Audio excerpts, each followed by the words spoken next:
Good afternoon, everybody. Big Mike back here with you once again. Welcome back to Big Mike Talks, where today I'm going to be talking about the rest of the week that was in pro wrestling. So that's going to be TNA Impact and AEW Collision, which we'll get into that. So, hope y'all are ready to go. Let's sit back, relax, and let's do this. As we start off with TNA Impact Wrestling. And then we got a recap video of some of the things going on for last week. And we start off with a match, which personally I do like that TNA is starting off with actual wrestling instead of just, promos and stuff. As we got Mustafa Ali, who I think I just mispronounced his name, taking on BDE.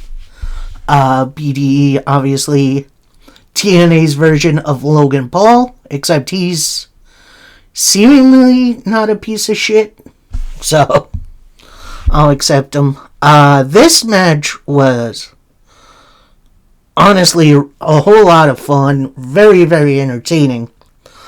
Although a lot quicker than I thought it'd be. After BDE whiffed with a cutter, Ali with a crazy looking powerbomb, and hits a dance with the devil, which is like, how do I explain this? It's like kind of a brainbuster, but also like a pile driver, kind of. So, for Ali to get the win. Post-match, while Rich Swann is checking on BDE, Order 4 pretty much attack both of them. And who comes out to try to make the save at first? It's Trey Miguel, but the numbers are way too much. Jada Stone comes out. It's pretty much one of the best Hurricane Ranas I think I've seen in a while. So, definitely going to be interesting to see where this goes. Also, Trey Miguel and Jada Stone teamed up to take on Tasha Steelz and Mustafa Ali at Sacrifice, which was the Friday pay-per-view. So, this is a go-home show. So, this, definitely going to be interesting. Definitely an interesting way to start off the show. Oh, and also, Agent Zero, who is, the heavy for Order 4, goes to chokeslam Jada Stone. But Trey Miguel saves her. So, definitely an interesting way to start off the show, like I said. Then we jump backstage for a little interview with not just the world champion Mike Santana, but the X Division champion Leon Slater. And they actually start off with Slater with this, saying he's feeling the pressure of being champion, but it isn't for me. I see Maclin walking with a new crew now.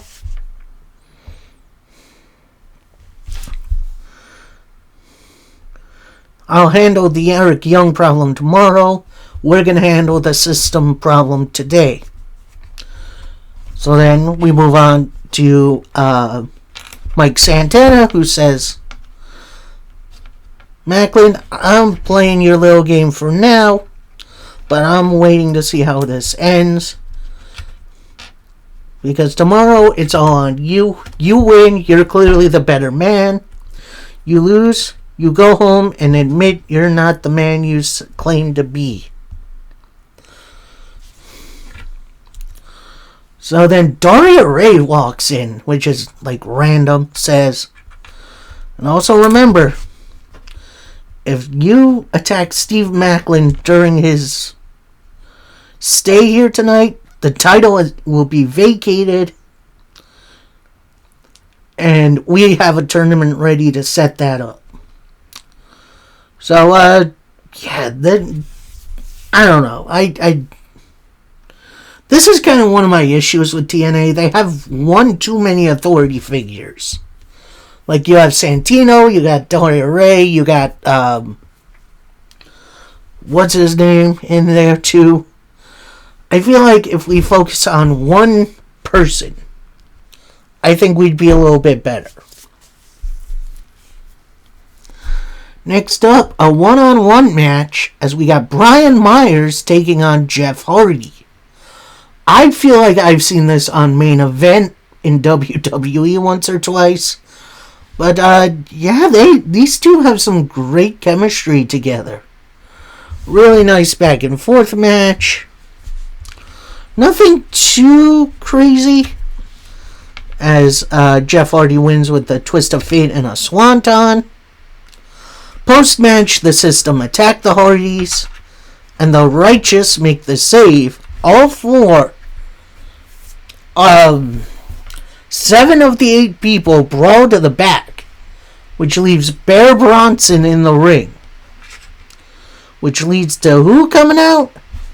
Moose, for his match with Bear Bronson. I'm going to say this, I love transitions like these. Like a brawl turning into a match. I think that's natural. It's cool. And if it involves stablemates, I think that's even cooler. And it explains why the rest of the System isn't ringside for this match. And speaking of this match, while you would expect this to be more of a hoss fight, which it definitely was, it was really, really high energy. Like, obviously they're not all flip-flying around like X Division guys, but Moose definitely brought his A game. So did Bear Bronson, which a whole lot of fun. After double clotheslines, the rest of the System come back out. They're about ready to take care of Moose. Then we have Moose's former teammates from the Atlanta Falcons, including John Abraham. If you're a Jet fan, he's an old defensive lineman of theirs that got traded to the Falcons, I think, if I remember correctly. They actually jump the guardrail, go onto the bottom of the entrance ramp to get into the System's way. Rest of the System is trying to push past them, but then John Abraham pushes Cedric Alexander over, which I guess distracts Bear Bronson long enough to not see Moose setting up, hitting the spear for the win. Then we see Moose's former teammates get in the ring and celebrate. So, nice little moment for Moose in Atlanta. And that just leaves one other person, member of the System, to take care of, Eddie Edwards. Which, they did have a match scheduled for Sacrifice the next night, but it did not go down. I think Eddie and the System jumped Moose before the bell, causing an injury of some kind for Moose. So I guess we're getting back to this storyline a little later. I'm not sure how far out it's going to be.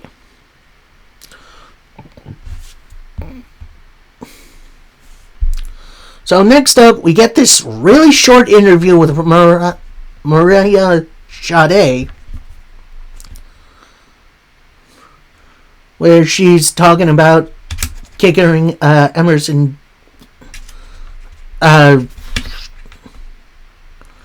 Emerson Black? Yeah. Emerson Black. But at the pay-per-view, the interview ends. Then we cut to another camera kind of hovering over Sade's shoulder. Then we see someone, didn't really see who, pass a note to Sade. She opens it, says, "Follow the White Rabbit." So, if you don't know, the White Rabbit has been the manifestation that we've been seeing hanging around Rosemary and the rest of the deadly sins that we've been seeing on Impact lately. So we see the White Rabbit pass by, and it goes into a stairwell. Sade follows. Then we see Black see her and watch her go up these steps. We did see the match at Sacrifice, which I thought was really good.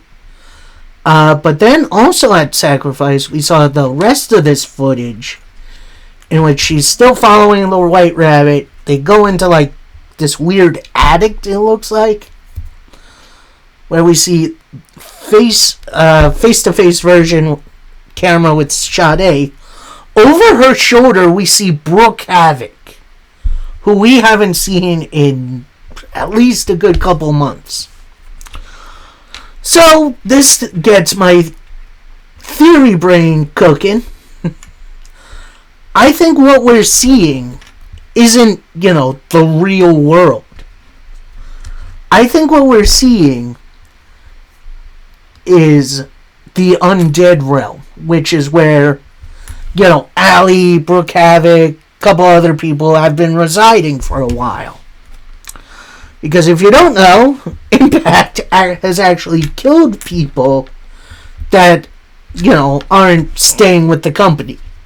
And I mean that literally. That's how they wrote Allie off of TV. They killed her. Which, honestly, that's nuts. So, now this is just me. I think what is more than likely going to happen is we're going to see more and more of the residents of the undead realm. So, we're going to see someone very interesting a little later. Spoiler alert. But, it definitely feels like these aren't a part of Impact, the show, and it's more inside the undead realm, with Rosemary obviously trying to free her friend Allie, but it also is going to have some ramifications, including some other souls getting out.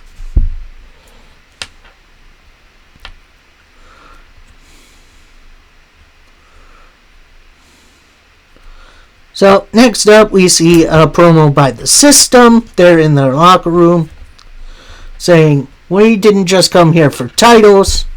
Moose, you've been dismantling the System one by one. You call yourself the foundation of the company. But at Sacrifice, this all ends. You chose your side. You'll have to live with what happens. And we are taking what belongs to us." Actually, they're not in a locker room. They're on some on some stairwell. And as they leave, we see two figures coming down. We see Vincent and Dutch, the Righteous. Dig what I'm saying? Now, this next match was a little odd.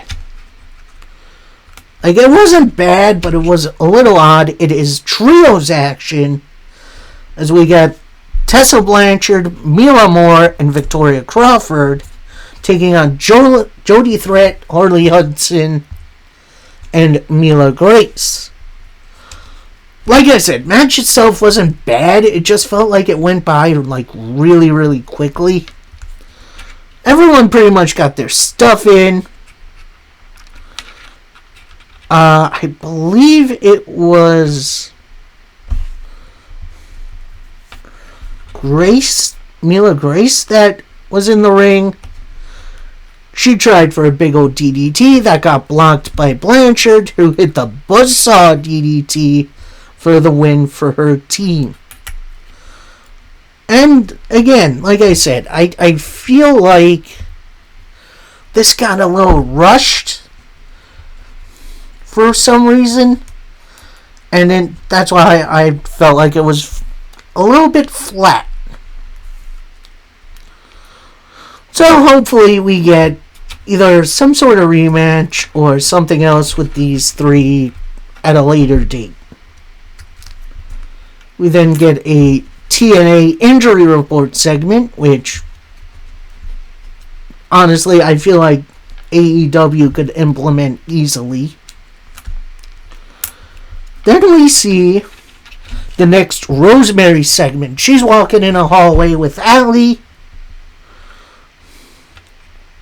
Rosemary saying, "We have 2 signatures, but this is the most dangerous one. We owe him something." So then we see a little glimpse of the White Rabbit again. He's glitching all the way around the room. Then we see a hooded and masked figure walking up. Takes off the mask and the hood. It's Crazy Steve. So if you don't know the history between these two, they were a part of a group called Decay back in the mid-2010s, maybe early 2020s. It was Steve, Rosemary, and Abyss. And they were honestly a really fun, effective tag team and group overall. And they used Marilyn Manson as their entrance music. I mean, this is the era where, oh God, what was his name? Patrick Corbin. That's right, the dude from Smashing Pumpkins. He's now the owner of the NWA. And they would use, real music from it. So that's cool to see Crazy Steve. Steve says, "You have something for me, or do you need something from me?" Rosemary tries to answer, saying, "Steve." Crazy Steve goes off, says, "No, your time for talking is done. The worst part about this is, you know what it's like. You know what I do. This life is a joke and death is the punchline." I love that line so much. That hit hard. Steve continues, "And then you toss me aside. And now you're looking for something from me. I just want to free myself from this place. But despite my wrath, my sacrifice is more." So then we get a little face-to-face, literally, with Steve and Rosemary. Kind of like how they did in Decay. Rosemary says, "We know the cost. We can sever our bond and free the light." With Rosemary kind of pointing to these weird popping out veins that are all red in Steve's head. Steve then looks down at the contract, signs it. Then as Rosemary and Allie are walking away, you see a little wave of relief leaving Steve's body. So, this is where my theory comes in.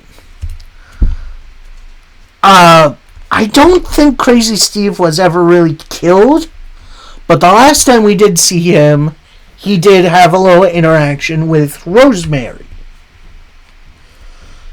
And like he said, Rosemary kind of threw him to the side. Never to really interact with him again. Now, does this mean Crazy Steve is back in TNA? I don't personally think so.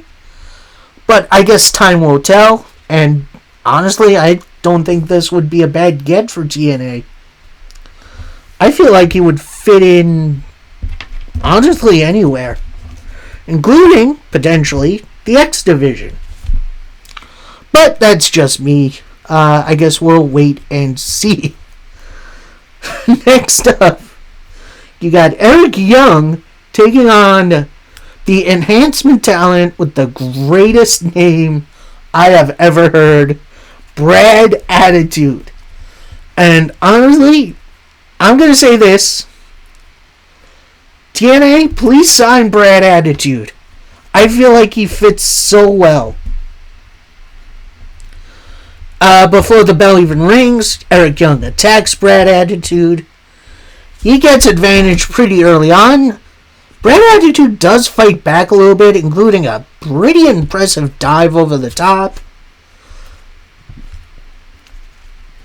But after a senton, Eli gets up, gives him a nice little cross chop to the throat.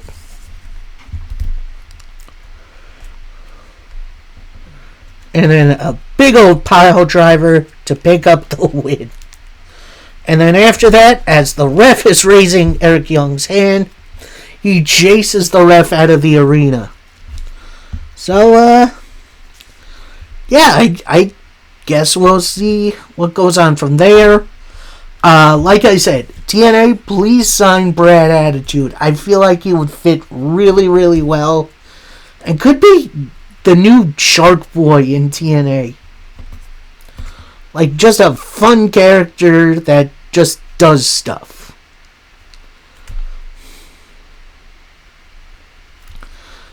And, if you didn't know, EY also went after Leon Slater's X Division title.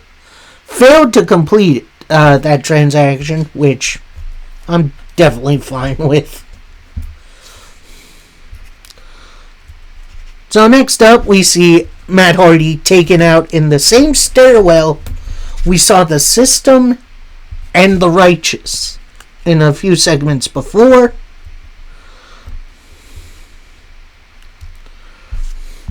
We see all the authority figures in there trying to figure out what's going on. Jeff then gets in close. Then we see the Righteous coming down those same steps with Vincent saying, "We know who it was. It was the System. And they better know revenge is forever." Then we hear Matt Hardy sputtering, "They attacked me from behind." So, there was a big reveal at Sacrifice. We did get a tag match between the System and Jeff Hardy teaming up with Vincent. Although that's a segment for a little later. Spoiler alert. Vincent and Dutch were actually the ones to take out Matt Hardy. So, turn that I definitely saw coming, but yeah, it was definitely needed. Then we got the weirdest little interview I think I've ever seen. It's out in front of the crowd on the ramp. Out comes Buff Bagwell, in which I'm thinking, where did they dig this guy up? Like, geez. So he comes out. He's clearly having some leg problems. And he says, "Look at this. This is TNA. Thank God for being with me. It's been a tough time. I've lost part of my leg and had it amputated. That entire time God stood by me," which about that time I was kind of drifting off. Then he says, "I got a big apology to make for my bad behavior during my time in the ring. And if you're behind me, I'd like to wrestle for TNA one more time." At that point, I'm thinking, no. What? No. Obviously, the crowd gets to cheering that because, he's a bit of a legend. Then out comes Frankie Kazarian, although he didn't have his music play, which was interesting. Comes out and says, "You want to walk down that aisle? You're not walking anywhere. You're hobbling at most." Kaz continues, "I was the biggest Buff Bagwell but I was more of a fan of the Buff from 20 years ago. Not this pathetic excuse." "And what, you're out here to start a GoFundMe page so you can wrestle again?" It's clear Buff has lost some stuff. You don't look well. You look like you're getting angry. I'd love nothing but to take you out right here, right now, but I'm twice the man you are. That point, lights go out. We hear the doo-doo-doo as Elijah comes out. Kaz runs off. Elijah says, "Tonight is not about you. Tonight is Buff's night. And no one is going to stop you from living your dream. And I hope you do me the honor of walking with Elijah." So, yeah, that's... I gotta admit, I have zero interest of seeing Buff Bagwell wrestle again. Not because he won't potentially be good, but I don't know. It's been a while since I've seen Buff in the ring. So I don't know about what level he can be at. But I guess we shall see. Then we get a little Santino Marella announcement announcing that Matt Hardy is not cleared for sacrifice. This brings out the Righteous, with Vincent saying, the system tried to break my family. I want some revenge. Santino answers, "What did you have in mind?" Then Dutch steps up, says, "The system need to be punished. Vincent will step in and stand with Jeff." And Vincent says, "Me and Jeff versus the system. I like it." Santino ponders on it for a second, then says, "Consider it done." Then we get a really fired up Danny Luna promo. I loved this. This was a nice little promo where she says, I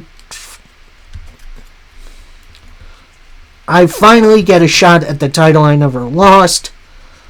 I get the opportunity I never lost. And every week I wait is another weight of hurt. Grace is a fluke champion. The crown champion. I'm the crown champion. I'll never lose. And tomorrow is Doomsday. So if you don't know, Danny Luna is in a triple threat for the Knockouts title with Ariana Grace and Jaylin J, I think her name is. I need to learn it. I'm sorry. Then we get a nice sacrifice card rundown, in which, I'm going to say this, underrated card.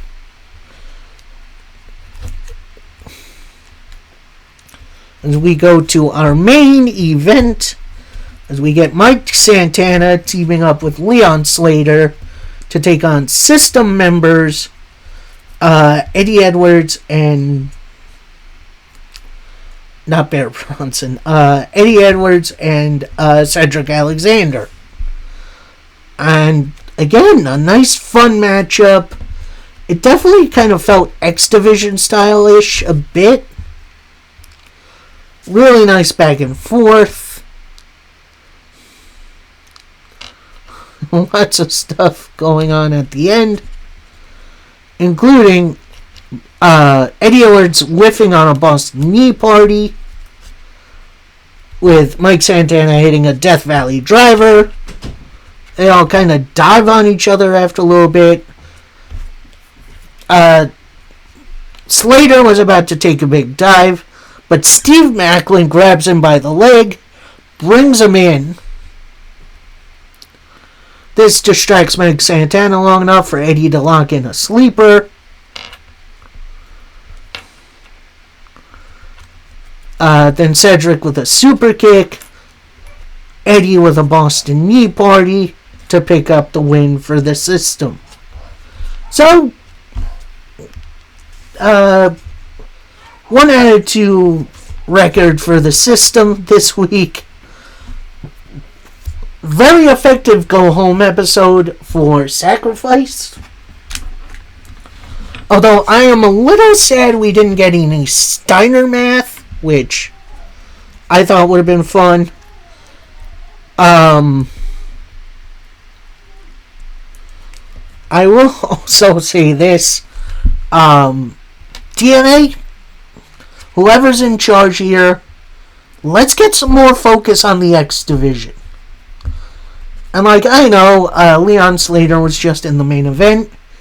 He kind of felt like a side character almost. This is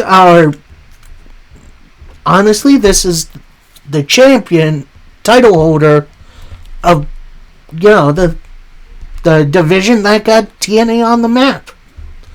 So let's get some more X Division style guys. Let's set up some feuds for Leon Slater that are going to be memorable. Like Ricky Sosa, for example. So, yeah, that's my only real nitpick. Definitely an effective go home for Sacrifice, although Sacrifice had its own problems. Including Steve Macklin getting hurt in the main event, which, Mr. Macklin, I hope you're doing well. I hope you're okay. We can run it back sometime soon. So, yeah, TNA, pretty darn good. I feel like TNA are doing a good job of balancing, the promos and stuff. And obviously the Rosemary stuff is awesome. But it's also balancing the wrestling really well. Like, obviously not every match is going to go 30 minutes like in AEW. But I feel like it goes long enough that it's pretty impactful. And I'm okay with that. So that's TNA Impact. We now move on to AEW Collision. And we start off with the women's tag team titles on the line. As the Babes of Wrath, that's Harley Cameron and Willow Nightingale, taking on the Divine Dominion. So that's Lana Cross and Megan Bayne. This match was so dang good. Like, this match belonged on pay-per-view. I can tell you that much. And while the story of Willow getting double booked and losing the tag titles is fine, I'm glad this was way more competitive. Really, really good back and forth. But after an attempt at the aided soul food that the Babes of Wrath usually do, after a divine intervention, your winners and still women's tag team champions, the Divine Dominion. And minor spoiler alert, although low spoiler alert, go get your hankies, because we're going to have a little breakup angle. Kind of. You'll see in a few. So next we go backstage to an interview with the Brawling Birds. So that's Jamie Hayter and Alex Windsor. And they're saying, look, we were scheduled for a tag match, but we want to invite someone in who just got hit by some brass knuckles. If she's here, let her come on out. This brings out Mina Shirakawa, who says, Thekla, I am not done with you yet. I will fight you again. And anyone who wants to fight, then we go to Jamie Hayter. And anyone who wants to fight the three of us, I wish you the best of luck. Because we don't give a flying boom. In which I love the attitude of the Brawling Birds. They are just so beatnik and just in your face. I love it. I love everything about it. And now we got Mina teaming with them. Yeah, this is gonna get fun really, really quick. Next up, bit of singles action as we got Myron Reed taking on a newly balded Johnny TV, the former John Morrison. And I gotta tell you, seeing him without hair is kind of nutty. Like, he doesn't look natural without his big, long, flowing hair.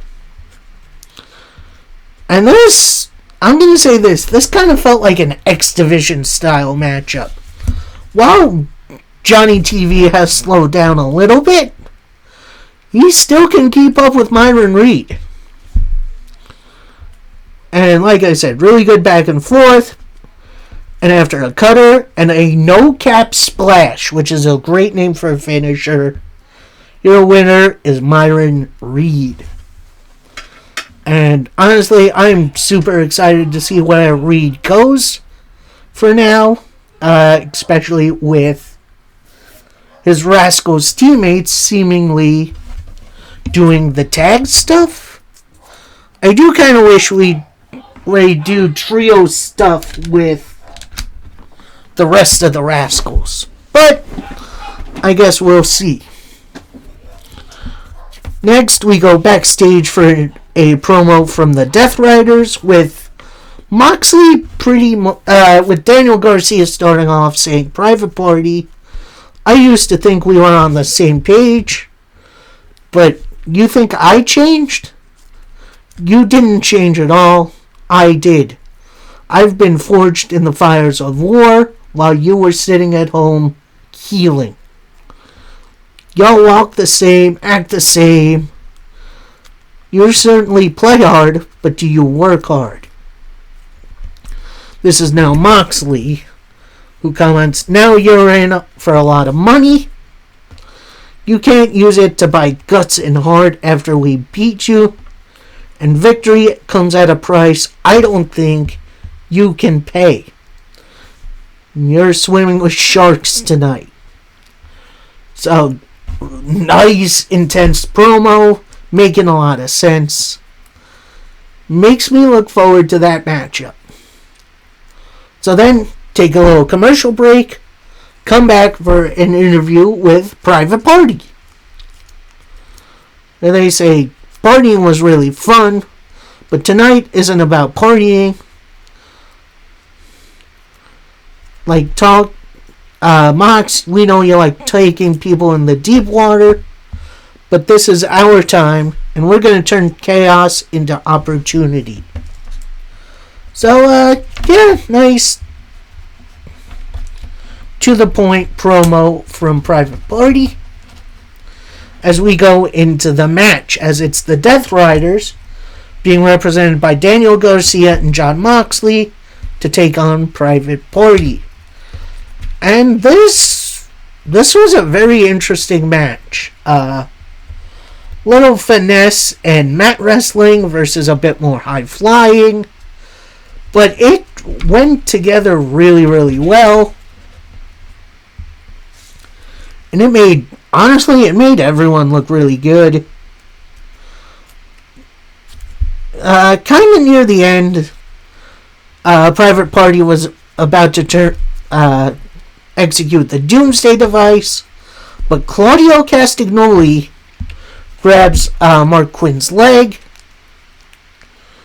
which caused the Doomsday device to be canceled. Garcia then gets Cassidy to the mat, locks in the Dragon Tamer. That gets blocked into a roll-up for a 2 count. Then after a cutter from Mox, a pile driver from Garcia, only to get a 2 count. Then he relocks in the Dragon Tamer to pick up the win via submission. Like, honestly, that was a great little tag match. I wouldn't say anything special, but I thought it was very, very entertaining. And I am looking forward to whatever the Death Riders have for us. Next up, we kind of get a Ricochet promo, but it's from the night before, where Ring of Honor and Maple Leaf Pro, along with AEW, had a joint show, which, honestly, that's pretty fun. And I guess this is where Ricochet recorded this.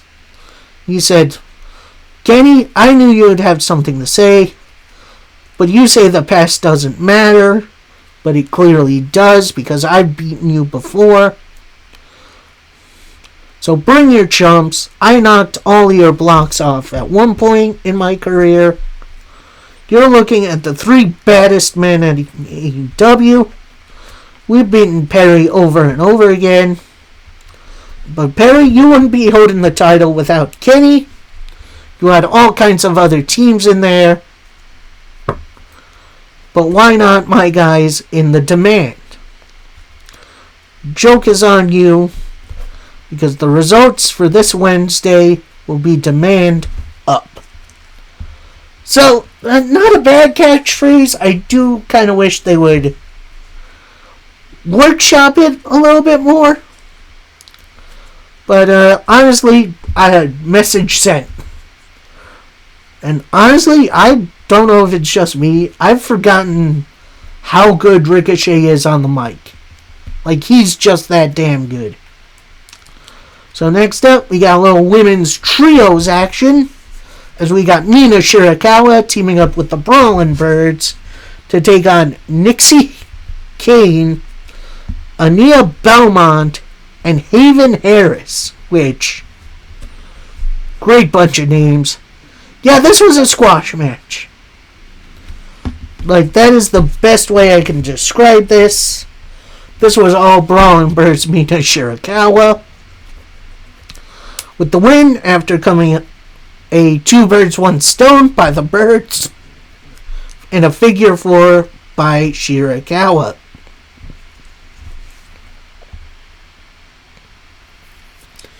Hayter then grabs the microphone, says, "You care for a word with the Birds," which I love that. That's a great little catchphrase. Put that on a t-shirt. I'd wear the heck out of that. Then she turns to Mina, says, "We love beating the piss out of other women with you." And me, just so you know, me and Alex Windsor, had nothing to do what happened with Toni Storm. And what happened, then Alex Windsor takes the microphone and says, "What happened to her, Mina, is a piss take. Opponents now want to use brass knuckles." Then we hear as Thekla and her Triangle of Madness teammates come out, with Thekla saying, "We are not doing this here. I am the champion and you are nothing. None of you silly bitches can handle us full on. And I swear on the dead body of Toni Storm, if any of you want to try, you'll end up just like her." So Mina grabs the microphone, says, "Next week, you fight us, and we will beat the piss out of you." As we kind of see Thekla dancing along to Mina's theme music. Yeah, that trios match sounds like a lot of fun. And while I do appreciate them getting to this match sooner rather than later, this is where a GM would come in handy. Instead of just, Tony Schiavone announces it, match graphic. I feel like it's a little lazy, and I feel like it would add to the presentation to have a on-screen authority figure announce these matches. So that's just me. So then, take a little commercial break, come back, and we see Kazuchika Okada, Kyle Fletcher, and Mark Davis all in a room for an interview. And Fletcher says, "With all due respect, I don't want to talk about MJF. I'm not a fan of the family's business relationship with him. We should take the World Championship and bring it back into the fold." Jet Speed and Mystico took our trios titles, and they took Josh from us. So tonight is all about revenge. And tonight I get revenge. This is actually Okada now, saying tonight I get revenge for my family. But Kyle, I saw you with Takeshita this past Wednesday. Remember, Proto Okada are the leaders of the Callis family. So tonight you'll make an example of the Rascals. And this is actually Fletcher now. And after that, I'll set my sights on the AEW World title. So, yeah, Kyle Fletcher throwing his name into the AEW World title mix, I am all for. And it definitely feels like we're about to get a mass exodus from the Don Callis family. I mean, that's just how I'm feeling it's gonna go.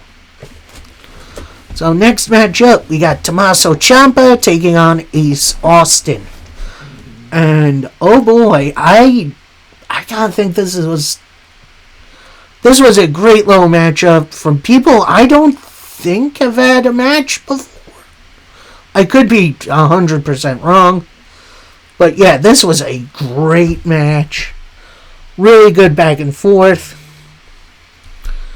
And then near the end, as Ace Austin is going for the fold, Ciampa counters it by just using Ace Austin's momentum and throwing him into the turnbuckle.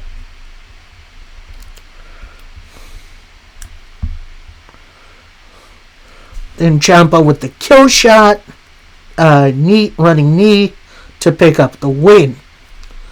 And as Ciampa's celebrating, out comes Juice Robinson to check on Austin.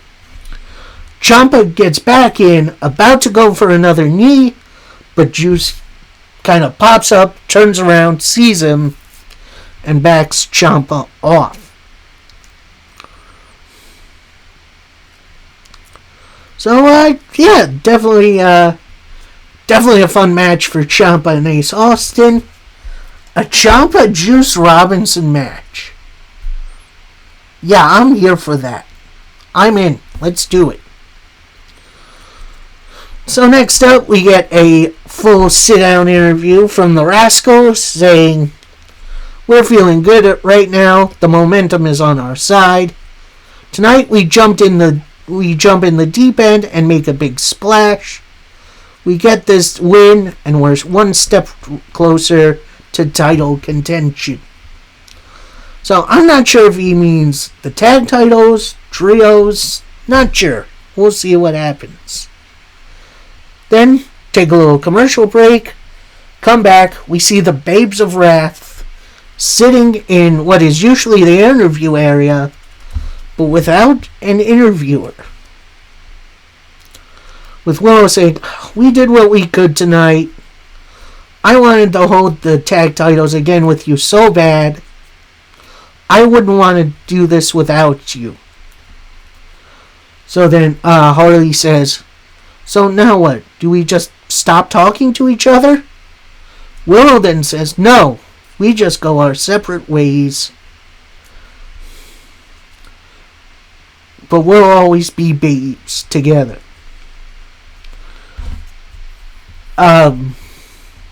Harley then says, "Just know, while you're defending your title, I will always be in your corner cheering you on." Willow, then with a little tear in her eye, says, "Always babes?" Harley replies, "Always babes." And they have a little embrace.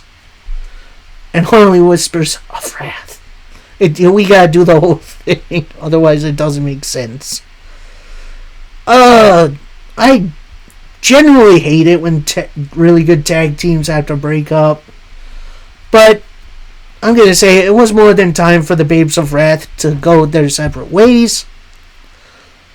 Willow obviously focusing on the TBS title. Harley, I'm not sure where they go.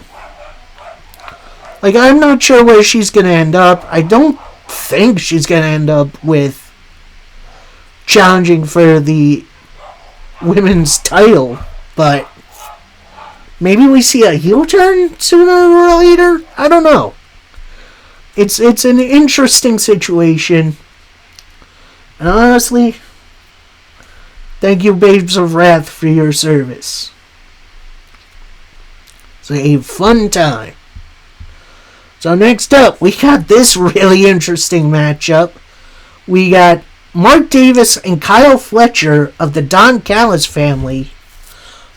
But in New Japan and when they first got started in AEW, they were actually a regular tag team known as Aussie Open. So that's what I called them here. And they took on Desmond Xavier and Zachary Wentz of the Rascals. And honestly, this match was really, really good. Really fun tag team action that finishes after Fletcher pushes, hits a big old clothesline, and then Mark Davis with a big pile driver to pick up the win.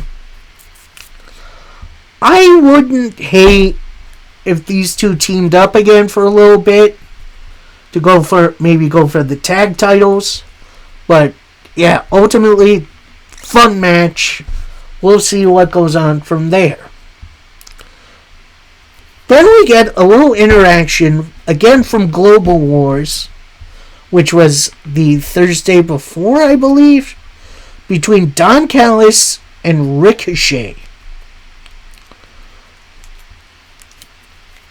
With Ricochet promising he and the Demand would take out Kenny once and for all this week. So, obviously, Don Callis has a plan to finally be rid of Kenny Omega. Then we got a nice rundown of Dynamite. Lots of trios action. I'm genuinely excited for that. Then we get one last backstage interview with Kevin Knight, saying 2026 is going to be the year of the Jet.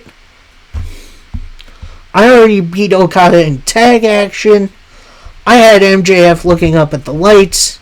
And with a bit of swag, I can turn any dream into reality and make Okada's dream a living nightmare. I'm going to take his international title and become a double champion. So, yeah, Kevin Knight, clear goal in mind. We'll see if he gets there. Then we go to a little ad, come back to another Death Riders promo, with pretty much Jon Moxley taking the lead, saying, Private Party's not doing so well, and I have zero sympathy for them. And then supposedly I'm supposed to feel bad for them? I don't even feel bad for what we did to Will Ospreay. And nothing is going to stand between a man and the repercussions of your actions.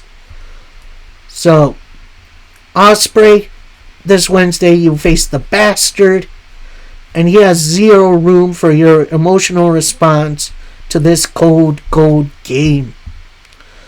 Moxley doing these promos has been awesome. He's been great at it.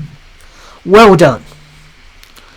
And then we get our main event of the evening and of the week. It's the international title on the line as Kazuchika Okada takes on Kevin Knight. Well, this was a little bit slow to start. It eventually picked up when Kevin Knight picked up. And oh boy, did he pick up. Counting the Rainmaker a couple times. Okada countering the big DDT once or twice. After Kevin Knight's last attempt, he hit it. Only gets a 2 count. Goes for the UFO splash. Okada gets his knees up. Okada whiffs on the Rainmaker. Kevin Knight with a low bridge and a dive. Gets him back in. Kevin Knight with a diving clothesline for a 2 count. Okada with a clothesline and then a suplex. A superplex attempt. Kevin Knight pushes him off the top. Attempts a UFO splash. Okada rolls to the middle of the ring. It looked like Kevin Knight was going to follow him. Then he goes back up to the top rope. Looks like he's about to nail the UFO splash. Okada gets his knees up. Okada attempts the Rainmaker one more time. That gets blocked into a roll-up for a 2 count. Okada with a big boot. Kevin Knight attempts a suplex. That gets blocked into a roll-up for your win for Kazuchika Okada. Well, definitely not the best match these two ever wrestled. This was a dang good main event. And I'm not going to say maybe pay-per-view worthy, but it was definitely worth watching. And I'm going to give it a recommended. I say go check it out. So, that was the week in pro wrestling. I hope you all enjoyed. If you did, please like the video. Comment your favorite wrestling match or moment from the week. Whether it's WWE, AEW, TNA, NWA, Pro Wrestling from Hollywood, whatever it is, let me know. Obviously, Friday, going to be doing my reviews for NWA Power and AEW Dynamite. And along those lines, I might have something else coming down the pipeline. I have an idea of a video I want to make. We'll see if I actually do make it, which I do plan to. So stay tuned from that one. Till next time, happy wrestling, everybody. Peace.